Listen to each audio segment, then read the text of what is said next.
உங்கள் வீட்டில் இருக்க செம்பருத்தி செடியில் மாவு பூச்சி தொல்லை ரொம்ப அதிகமாக இருக்குது. என்ன பண்ணாலும் போகவே மாட்டேங்குது. நானும் நிறைய ட்ரை பண்ணிட்டேன்னா இந்த ஒரே ஒரு இயற்கை கரைசலை மட்டும் ஸ்ப்ரே பண்ணி பாருங்கள். வித்தின் 3 டேஸ்க்குள்ளே உங்களுக்கு நல்ல ரிசல்ட் கிடைக்க ஸ்டார்ட் ஆகிடும். இதுக்கு ஹோம்மேட் இன்க்ரீடியன்ட் தான் நான் யூஸ் பண்ணியிருக்கேன். ஃபர்ஸ்ட் நான் இன்றைக்கி எடுத்துருக்கிறது வந்து பெருங்காயத்தூள் தான் எடுத்திருக்கேன். இந்த பெருங்காயத்தூளில் இருக்கிற ஸ்மெல் வந்து சுத்தமாக அது எங்களுக்கு பிடிக்காது, கண்டிப்பாக போயிடும். இதை 1 டீஸ்பூன் அளவுக்கு ஒரு பாக்ஸில் சேர்த்துட்டு 2 வந்து லெமன் தோல் சேர்த்துக்கோங்க.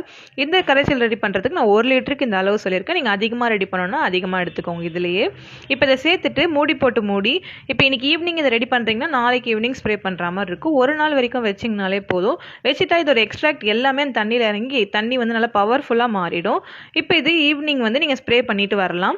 இதை நீங்கள் டைல்யூட் பண்ண தேவையில்லை. நீங்கள் ஃபில்டர் பண்ணிவிட்டு அப்படியே நீங்கள் இதை ஸ்ப்ரேயரில் சேர்த்துட்டு நல்லா ஃபோர்ஸாக எங்கெங்கெல்லாம் இருக்கோ அது மேலே நல்லா தெளித்து விடுங்க.